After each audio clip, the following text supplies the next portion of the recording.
Hey, welcome to another episode of Diycarmodz. I'm Jeff, and today I'm going to answer one of my YouTube viewer question. They're wondering if they can use a non-OEM Universal 1157 socket on their 2015 Honda Accord Sport. Their current stock front turn signal socket has become defective, and instead of buying one from Honda, they want to know if they can use the generic socket. Now, this particular one is from JDMastar, and it comes in a pack of 2.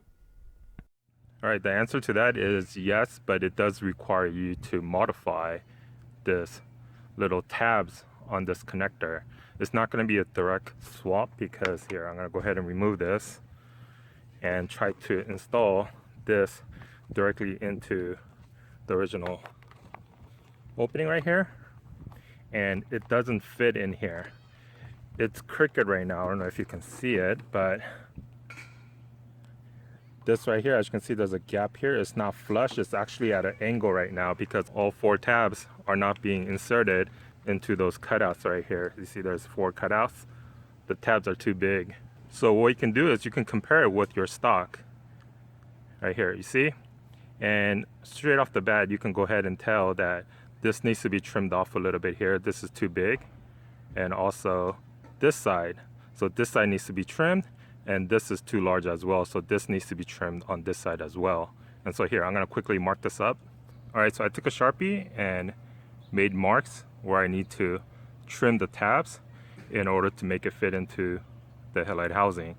The reason why it doesn't fit is because this is universal, and not all 1157, this is the 1157 socket, are the same cutout for every single car manufacturer. So this is a universal one, and so you do need to trim these little pieces in order to fit.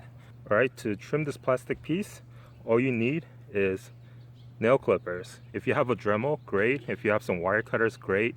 But if you don't, and you should have nail clippers at home, so that's all you need to go ahead and trim those pieces.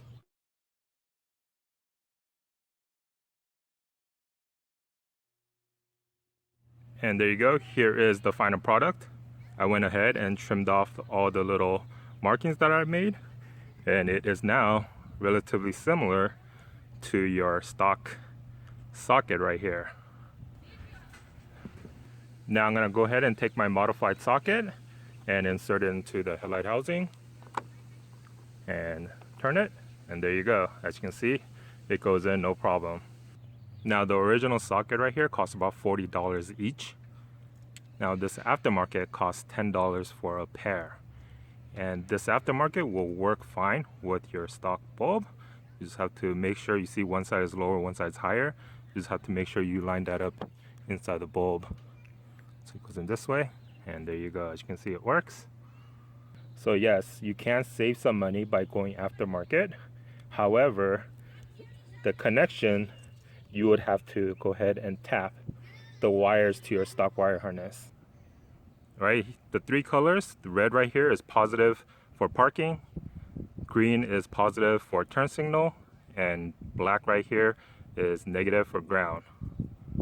Alright, so I've installed the bulb back into the headlight using the universal 1157 socket. And there's the bulb. So that is just the parking mode. And here is the turn signal. Alright, hopefully this answers your question. If you have any other questions, please leave in the comments below. As always, don't forget to follow me on social media, Facebook and Instagram, where I do free giveaways every month for my YouTube subscribers. And as always, thanks for watching. Please like, share, comment, and subscribe for more videos. Thank you.